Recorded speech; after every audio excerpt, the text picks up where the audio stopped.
Fascismo foi o nome dado à ideologia pregada por Mussolini na Itália no início do século XX. Foi um regime absolutamente autoritário que cometeu inúmeras atrocidades contra o seu próprio povo e contra outros países durante a Segunda Guerra Mundial. Na Segunda Guerra, eles foram aliados dos nazistas. O nazismo em si é um fascismo mais radical, mantendo boa parte das características desse. Campos de concentração, câmaras de gás, genocídios raciais, sem contar, claro, a agressão gratuita contra países pacíficos iniciada pelos países do eixo na Segunda Grande Guerra.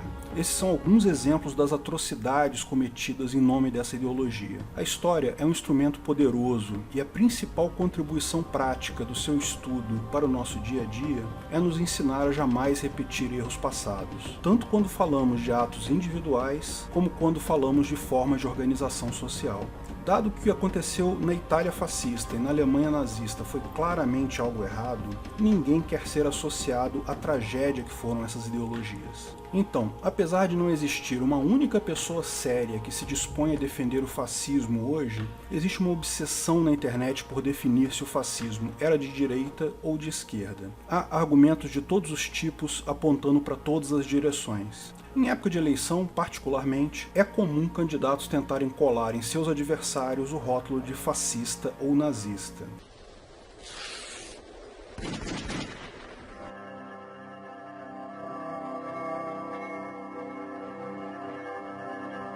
Afinal, o fascismo é de direita ou é de esquerda?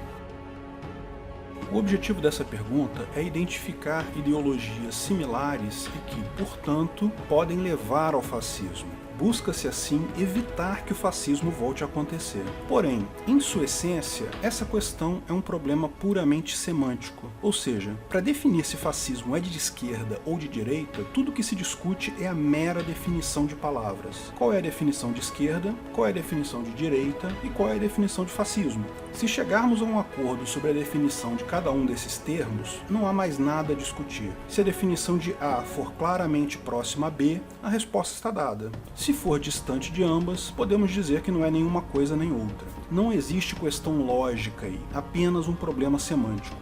Em política, existe um enorme conjunto de questões desse tipo, problemas puramente semânticos. Se você parar para pensar, não são questões de verdade, são meras formas de se ganhar pontos ao associar o seu lado com conceitos considerados bons e associar o lado do oponente a conceitos ruins. Então, se isso não é um problema, se basta definirmos as palavras, por que não se faz isso? Ora, o principal motivo é porque política não é lógica, não é matemática. Ela não tem por objetivo resolver problemas. Um problema resolvido, de fato, não tem qualquer utilidade para um político. A política busca o convencimento.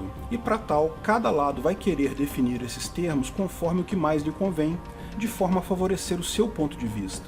Mas como alguém pode distorcer isso? Em tese, bastaria alguém ler os programas propostos pelos fascistas, as principais medidas propostas por esse regime, e compará-las com as principais medidas propostas pela esquerda e pela direita atualmente.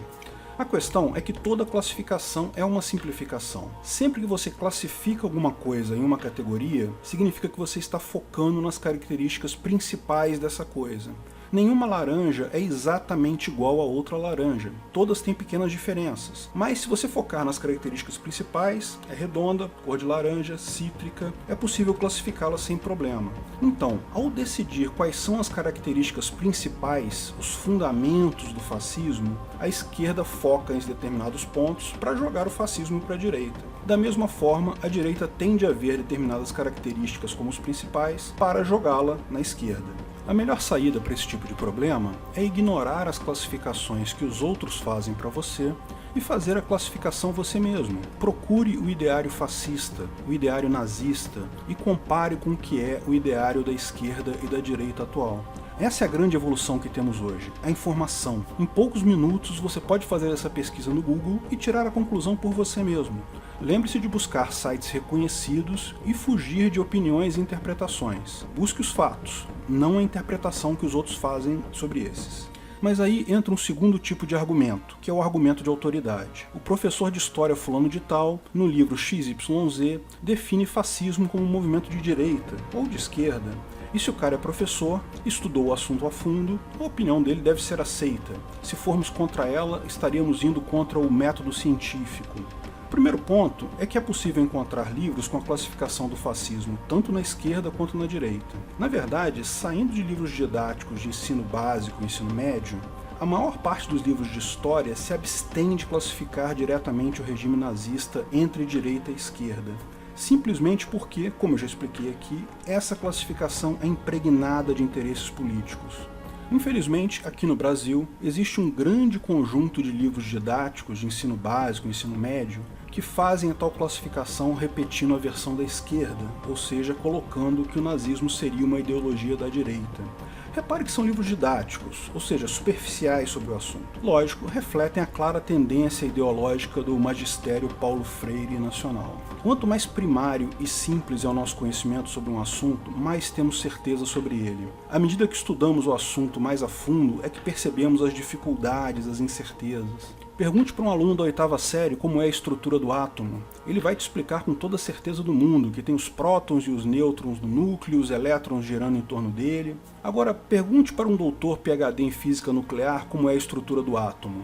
Ele vai te dizer, bom, a teoria mais aceita atualmente diz que, porém, existem tais e tais problemas ainda não resolvidos, existem tais e tais teorias complementares, atualmente se estuda muito a possibilidade de X ou Y, muito menos certeza que o cara da 8ª série.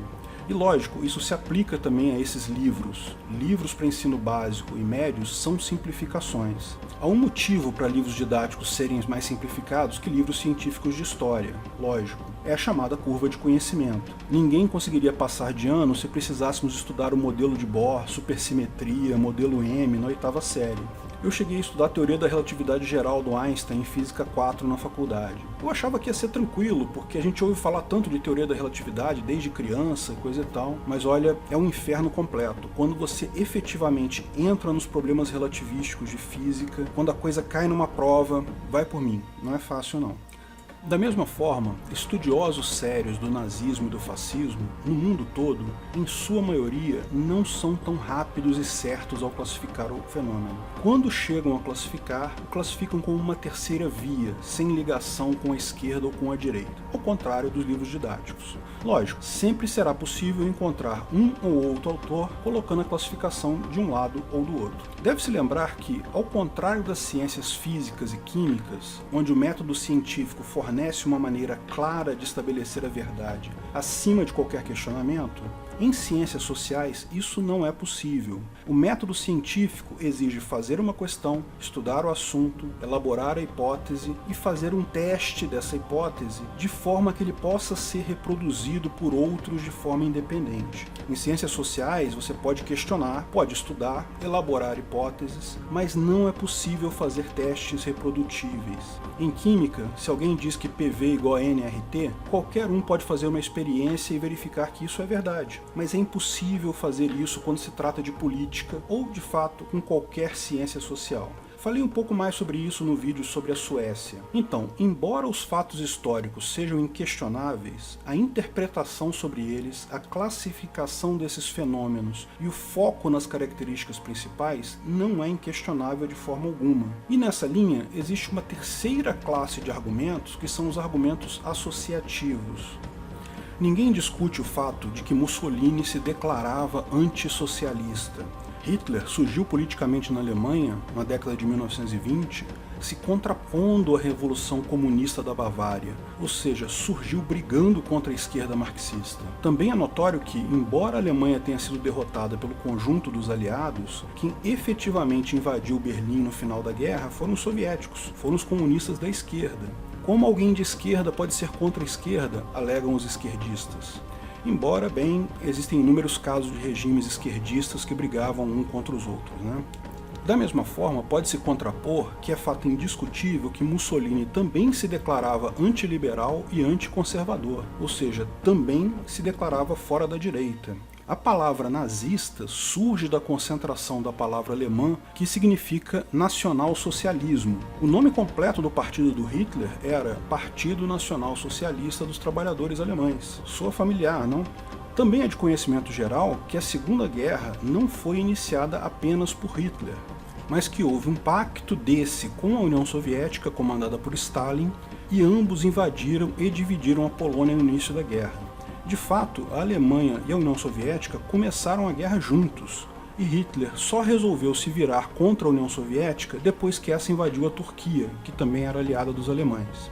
Há quem diga que, se Hitler tivesse ignorado a Turquia e permanecesse aliado da União Soviética, bem, a história teria sido outra. Ou seja, se houve briga de Hitler com os esquerdistas em algum ponto, havia também clara cumplicidade entre esses regimes em outros pontos. Em resumo, a questão se o fascismo é de esquerda ou de direita é totalmente inútil e sem sentido.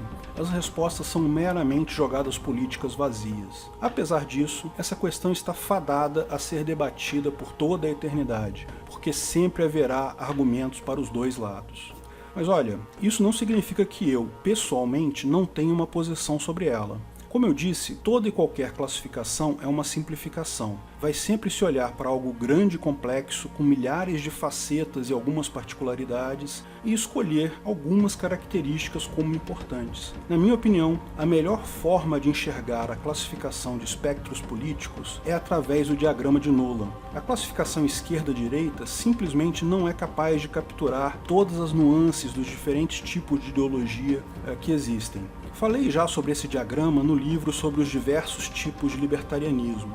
Nesse diagrama, traçamos dois eixos principais: liberdade social e liberdade econômica. Uma comunidade de pessoas liberal socialmente impõe poucas regras de comportamento sobre os indivíduos. Você pode se vestir como achar melhor, pode usar as substâncias que quiser, pode ter a vida sexual que achar pertinente. Grupos com menos liberdade social impõem mais regras sociais e de comportamento. Vai limitar as substâncias que você pode usar, qual tipo de roupa que você vai poder usar e assim por diante. No outro eixo, temos a liberdade econômica. Comunidades liberais economicamente não impõem regras sobre como você usufrui o fruto do seu trabalho. Não cobra impostos, taxas ou outros valores em nome da comunidade. O contrário disso, pouca liberdade econômica significa que muitas regras sobre como você vai gastar o seu dinheiro e, principalmente, uma alta carga tributária, em que um grupo ou outras pessoas dentro daquele grupo vai decidir como os frutos do seu trabalho vão ser gastos. Nesse diagrama fica fácil enxergar um monte de nuances que ficam ocultas quando se limita apenas entre esquerda e direita. Regimes como o cubano e o venezuelano, você tem uma forte restrição à liberdade econômica. Cuba ainda tem uma forte restrição social também, embora tenha se aberto recentemente. Até algum tempo atrás, era um dos poucos países em que o homossexualismo ainda era crime. De outro lado, vemos países em que há pouca restrição social quanto econômica, por exemplo, os Estados Unidos. E há países liberais em costumes, porém relativamente restritos em termos econômicos, situação em que boa parte da Europa pode ser classificada. Países árabes são fortemente restritivos socialmente, porém apenas medianamente restritivos no que tange à economia. O anarcocapitalismo, lógico, busca a liberdade máxima em ambos os eixos. Se colocarmos o fascismo e o nazismo nesse diagrama, fica muito fácil responder a pergunta. E lembre-se, nenhum grupo sério hoje defende fascismo ou nazismo, mas infelizmente ainda existem pessoas que defendem o socialismo. Se você gostou do vídeo, não esqueça de curtir e compartilhar. Clique no logo do canal para assinar e ser avisado de novos vídeos. Se quer saber mais sobre o assunto, veja um desses vídeos que selecionamos. Se quiser contribuir com o canal, ajudar na divulgação do anarcocapitalismo, veja na descrição de que formas você pode fazer isso.